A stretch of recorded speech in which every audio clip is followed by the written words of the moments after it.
इतिहास गवाह है, जब जब अंधेरा प्रकाश को निगलने की कोशिश करता है, तब तब एक ऐसी मिसाल जल उठती है जो उस अंधेरे का सीना चीर देती है। यह कहानी किसी राजा की नहीं, बल्कि एक ऐसे सेनापति की है जिसकी तलवार की खनक से दुश्मन का दिल दहल जाता था और जिसके कवच से टकराकर मौत भी अपना रास्ता बदल लेती थी। यह कहानी है सूर्यगढ़ के रक्षक महायोद्धा विक्रम सिंह। प्राचीन भारत के मध्य में सूर्यगढ़ नाम का एक समृद्ध राज्य बसा हुआ था। सूर्यगढ़ अपनी न्यायप्रियता और शांति के लिए जाना जाता था। वहाँ के खेत सोने जैसी फसलों से लहलहाते थे और प्रजा अपने राजा भानु प्रताप को पिता तुल्य मानती थी।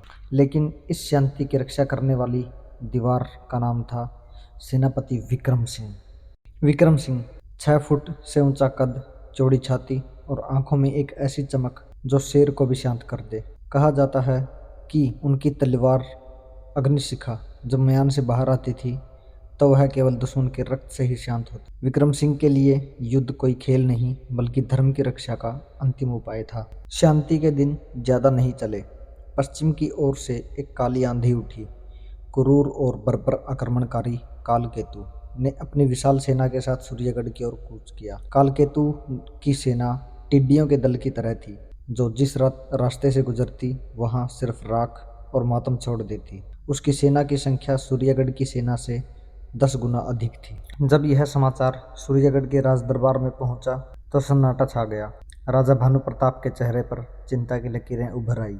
मंत्रियों ने आत्मसमर्पण या पलायन की सलाह दी। तभी उस भारी सन्नाटे को चीरती हुई एक गंभीर आवाज गूंजी, महाराज, सूर्यगढ़ का सूर्य कभी अस्त नहीं होगा जब तक विक्रम सिंह की रगों में रक्त का अंतिम कतरा बाकी है। विक्रम सिंह आगे बढ़े और उन्होंने राजा के सामने अपना शीश झुकाया। उन्होंने कहा, कालकेतु की विशाल सेना को खुले मैदान में हराना असंभव है, लेकिन एक रास्ता है। विक्रम सिंह ने भैरव घाटी का नक्शा सामने रखा। यह राज्य की सीमा पर स्थित एक संकरी और दुर्गम पहाड़ी घाटी थी, जहां से एक बार में केवल कुछ ही सैनिक गुजर सकते थे।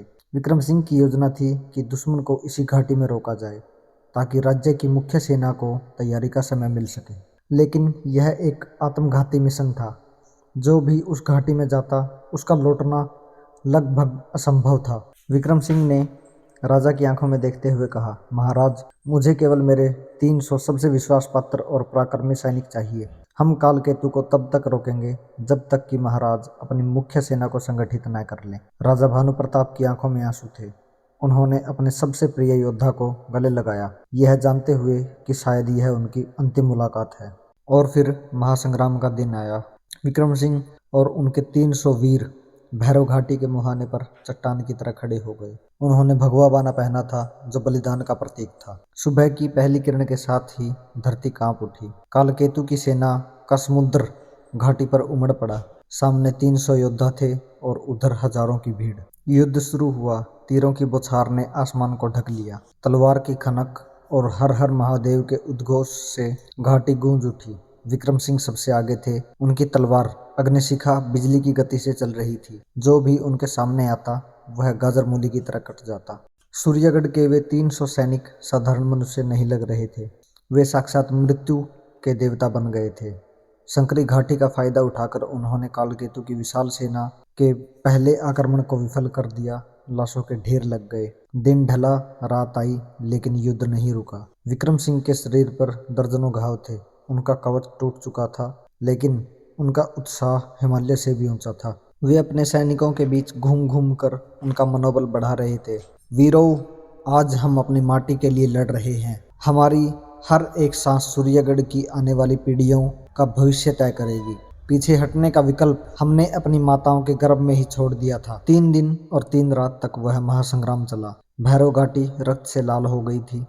विक्रम सिंह के 300 में से अब केवल 50 योद्धा बचे थे और वे भी बुरी तरह घायल थे। उधर कालकेतु अपना धैर्य खो रहा था। उनकी इतनी विशाल सेना को मुट्ठी भर लोगों ने रोक रखा था। चौथे दिन की सुबह कालकेतु स्वयं अपने विशिष्ट अंगरक्षकों के साथ युद्ध भूमि में उतरा। वह सीधे विक्रम सिंह की ओर बढ़ा। दोनों महारथियों के बीच भयंकर द्वंद्व युद्ध हुआ। तलवारें टकराई तो चिंगारियां उड़ी। विक्रम सिंह बुरी तरह थक चुके थे। रक्त बहने से उनकी आंखों के आगे अंधेरा छा रहा था, लेकिन उनकी जिजीविषा अडिग थी। एक क्षण ऐसा आया जब कालकेतु ने विक्रम सिंह की छाती पर एक घातक प्रहार किया। विक्रम सिंह घुटनों के बल गिर पड़े। कालकेतु अट्टहास कर उठा, देख सूर्यगढ़ के रक्षक, तेरा अंत आ गया। लेकिन तभी एक चमत्कार हुआ। गिरते हुए विक्रम सिंह ने अपनी पूरी बची कुची शक्ति बटोरी, जय भवानी का नारा लगाया और एक अंतिम अविश्वसनीय छलांग के साथ अपनी तलवार कालकेतु के घोड़े की गर्दन पे दे मारी। घोड़ा गिरा और कालकेतु जमीन पर आ गया। इससे पहले कि कालकेतु संभल पाता, विक्रम सिंह ने अपनी टूटी हुई ढाल उसके सिर पे दे मारी। दुश्मन का राजा बेहोश हो गया।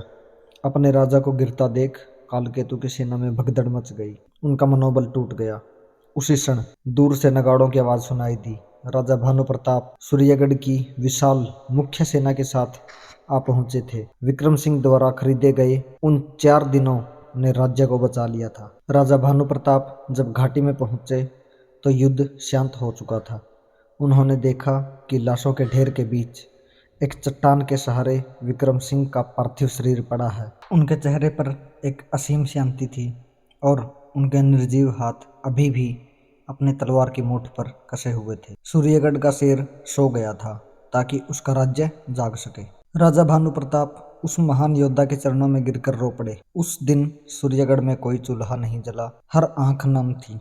विक्रम सिंह और उनके 300 साथियों का अंतिम संस्कार राजकीय सम्मान के साथ किया गया।